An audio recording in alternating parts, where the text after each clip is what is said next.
Welcome to the Mindful Movement community. Nikki Knopf, Pilates instructor and owner of Mindful Movement. This time we will talk about side bend. So we learned the mermaid, we've been setting up how to do our lateral bending, our side bending, and now we'll do the actual exercise. Side bend's a great shoulder strengthener, great for strengthening the sides of the body, especially the obliques, and it's really good for stretching the outside of the hip.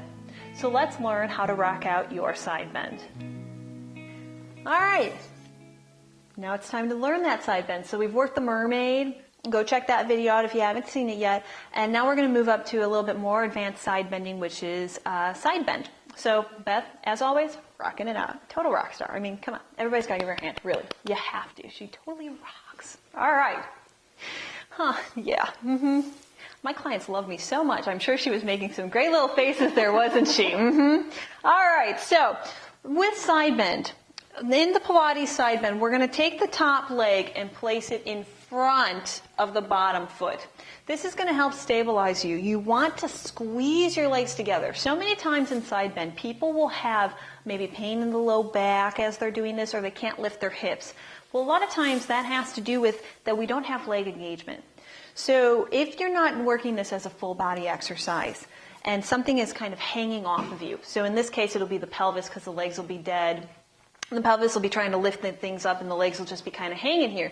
Well, this is like a dead weight. So when you have a dead weight, it's like pulling your body.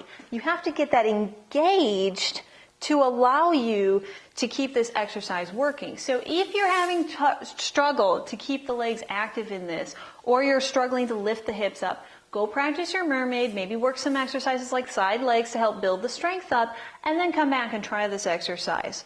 You can do this exercise in a modified version, which is on your elbow, which is what we're going to start with here with Beth. So we've got the legs. She's going to squeeze those legs tightly. We want the elbow underneath our shoulder, and and actually probably slightly outside of the shoulder, just a hair. So I'm going to have you bring the elbow out just a little bit.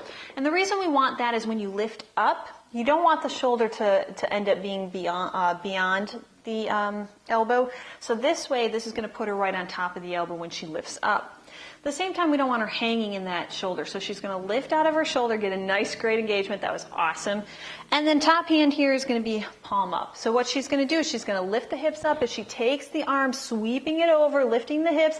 Exhale, barely brush down, side bending the other way, and then she comes right back up. And she does this one more time.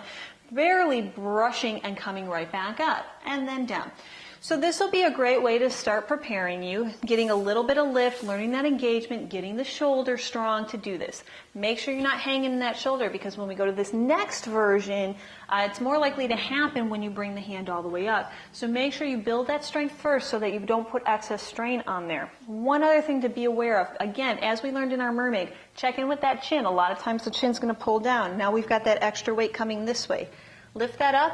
Same thing with that opening that armpit. Make sure that that's not pulling in, but that you are opening it. So now with the arm straight, we want that hand. Fingers are going to face, point away. Now I'm going to say bring it in just a hair. There we go. And she's going to inhale as she lifts up.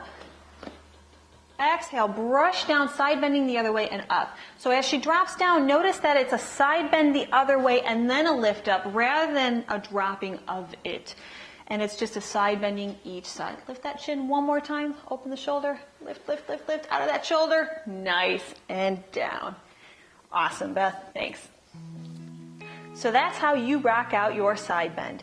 Make sure that you keep those legs engaged as you're lifting the hips up. Don't let those legs be dead weight and pull on the body to pull on the spine, which is going to hinder the way you side bend. Make sure you keep it a full body exercise and not allow that shoulder to kind of pop down on you. Keep lengthening it, keeping out of it, and work at your range. If you have to be on the elbow, be on the elbow. Keep working until you get to that full version where you're just kind of rocking out, lifting those hips and getting a nice stretch. When you do, remember, you are a Pilates rock star. See you next time.